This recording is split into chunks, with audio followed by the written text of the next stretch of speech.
Papalit tayo ng ng pintura. Ito, tanggalin natin yung gulong ni Bit. Kasi nga, ano na to matagal na rin to. Siguro almost 6 years na rin siguro. Wala nung napunta sa akin to si Honda Beat. Papaano natin to? Powder coat. Yung tawag dito. Yung candy red. Para maganda tingnan. Yan, tinatanggal ko na yung mismong gulong na. Kanina tinanggal ko na pala yung muffler. Palit kang preno? Buti lang, meron tayong Piturahan ko to. pangtanggal ng gulong. Hindi, sa may Okay. Nag-canvas ka? 2.5 daw Medyo matigas. Kasi ngayon uli matatanggal tong gulong na to. Candy red? Sobrang tigas pala. Kapit na kapit. Alam ko na pang bubukas yun. Nag-alala siguro yung kalawang na ito. Yan, kaya talaga ugain Yan. Uga-uga lang naman kailangan dyan para matanggal. Lalabas din yan. Konting uga pa. Yung, lumabas din. Yan, nakita na siya. Ang dami Yan. Grabe. Ha? Ito namang harapan ng tatanggalin natin. Ayan, kita mo yung marka ng dumi Yung bakbak na pintura. Natanggal na.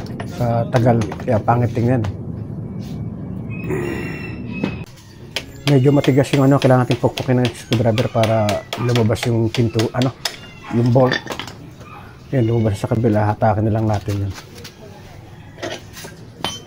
Yun, tanggal na. Yan. Dali na magtanggal niyan Okay. So, tatanggalin naman natin itong anong tawag ba rito? Rotor disc, kung naka-Allen wrench pala to. Yan. Sobrang tigas na ito. Wala tayong pantugtong. So, gabi yung itutusok lang natin ito, kukontrahin, tapos sabay tulak. Yan, medyo matigas. Mahirap kontrahin. Yan. Pit. Yung tsaga lang naman yan kayang pihitin yan. Lalabog natin lahat para matanggal.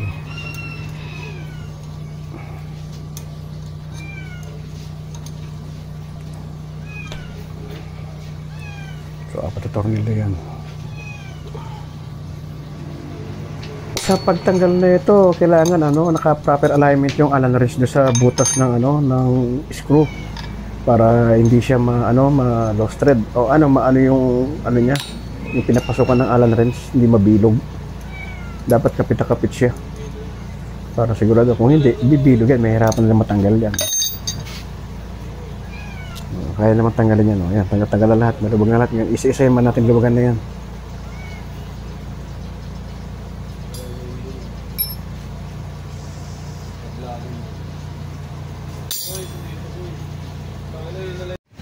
Ito nung yung itsura ng dalawang gulong ko. Dati Ferrari red yan. Okay, ito may unahan, halos tanggal na, tapos madumi. Yan, tinanggal na yung ko. Yung mugs, yan. Ito si Sir Alan ng JDM.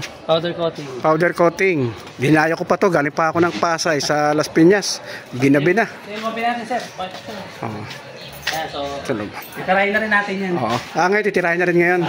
Pero bukas mo na kunin, sir. Huwag natin madaliin, boss. Talaga, sir, ng acid. So, ito, ang cost nito, sir, is aso, kaya ihi ng pusa. Okay. So, kumbaga sa tao, sir, inaagnas na siya. So, gagawa natin yan ng paraan, sir, na mapaganda talaga natin. So, kung ano kalabasan talaga ng bakal na yan, wala tayong magagawa sa inyo, sir. Pero, sir, hindi ako papayag na hindi gaganda to, boss. Okay. Okay, sige, boss. Ayos, ganda. Nasa na lang, sir. Tahan. Kunin mo muna yung basahan na yun.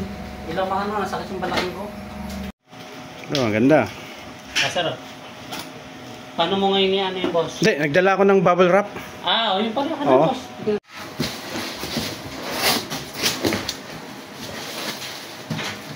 Yan, si Sir Alan, binabalot na yung natin.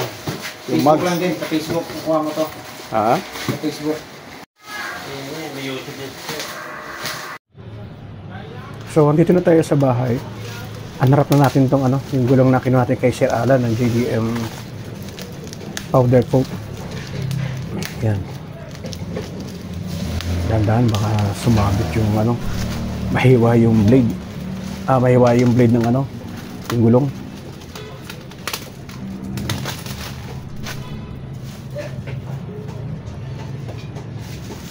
Handa natin buksan.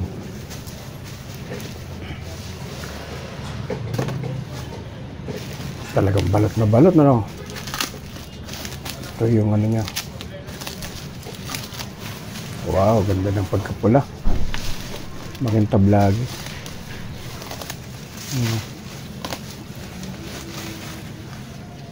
Wow, ganda. Ganda ng kulay. Kintab. Kala mo bagong mugs. Oh, di ba? Hindi tayo nagkamali ng pagpunta sa kanila. Kahit sa Las Piñas yun ang layo, dinayo pa natin.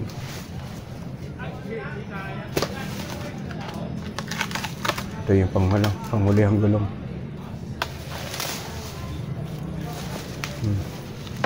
Ako natin. Ganda. Sulit ang binayad natin sa kanya. Kahit malayo. Ayan, di ba? Pulang-pula. Oh. Ganda. Candy red. Oh, baka kung mag-siya. Saan sa ano? Yan, sa album. O, mamaya kabitan natin to sa kay Bit. Mamaya. Maganda yung pagkagawa. Patayin kita eh.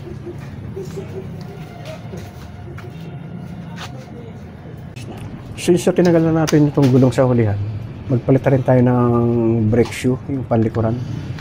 Medyo pudpud na rin eh. Bumili na tayo ng isa. RCB yata ang brand na kinuha ko. Pero dapat linisin natin to para maganda. Yan, spray natin ng ano, ng panglinis para tanggalat talaga ng dumi. O, diba? Yan o. Para bago talaga. Yan, marilis na yan. Sigurado na yan. Dami yung spray na yan. Daming dumi. Nalalaglag talaga. Good. Yan, malinis na yan. Pwede na yan. Ito nga pala yung in-order ko na ano, sa TikTok, yung RCB. Brake shoe yan. Pula din, ang ganda. Oh. Di ba? Ganda, no? Pulang-pula. So, ikabitan natin to para maganda yung preno niya. Medyo may kamahalan pero worth it naman, quality. Medyo mahirap kabit kasi merong sprinkler, dadahan, kabit lang natin. Kailangan sikwatin ng screwdriver para sigurado. Medyo iangat lang natin to. Yan.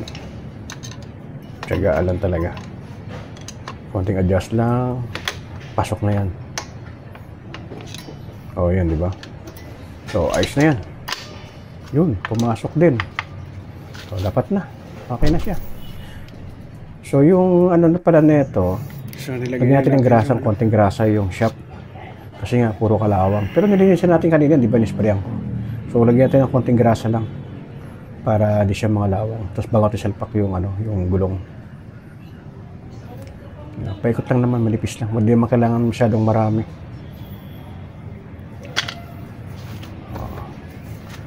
Diba? Yan na, salpakan natin.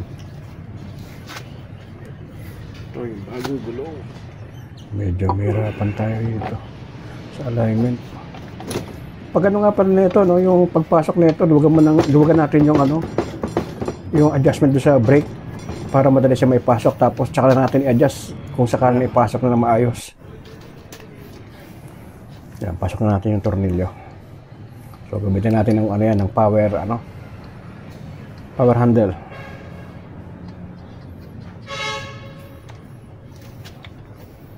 Yun. Okay. So, adjustan natin yung ano, yung gulong. Ligpitan na natin. So, tsaka natin ilalagay naman mamaya yung muffler. Okay na yan. Ganda ng pagkagawa, no? So, dito naman tayo sa harapan. Kakabitan natin yung harapang gulong naman. Yan. Ganda, no? So, sa paglagay pala na ito, kailangan dadahan lang yung ano natin.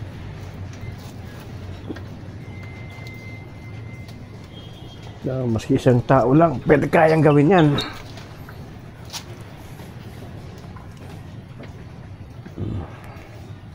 So, yun, no? Haba ang tornilyo uli, ilan lang natin ang maayos, tiyagaan lang talaga. And that's it. Kuwang-kuha na yan. Konting alignment lang yan, tapos higpit. Okay na siya. Yan, alignment lang. Pagawin natin siya ng konti. And then, yan. Actually, pa isang oras to, yung pag-assemble ko ng pagkakabit ng mga gulong. Walang kahirap-hirap, kayang gawin. Naalay na siya.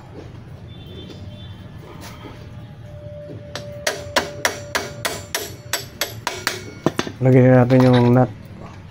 Ito na yung nut, lagyan na natin. Tapos hipitan lang yan. Pwede na. Pwede na tayong ano. Sana yung power tools. Yung gawin tayo ng ano, 17 yata, 16 tsaka 14. So, hipitan na natin.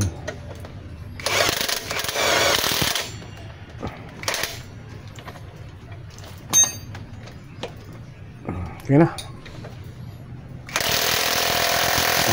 Okay na yan. Sobrang ano na yan, higpit na.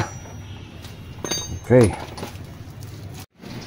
So guys, ito na yung bago kong Honda Beat. Bago, luma pala. Matagal sa akin to, 2017 model pa pala to.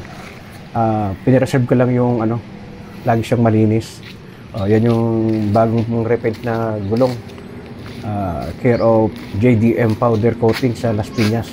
Kay Sir Alan, shoutout sa'yo. Di ba? Ang ganda, no? Akala mo, bago tayo yung motor ko. Talaga lang talaga. Salamat sa panonood.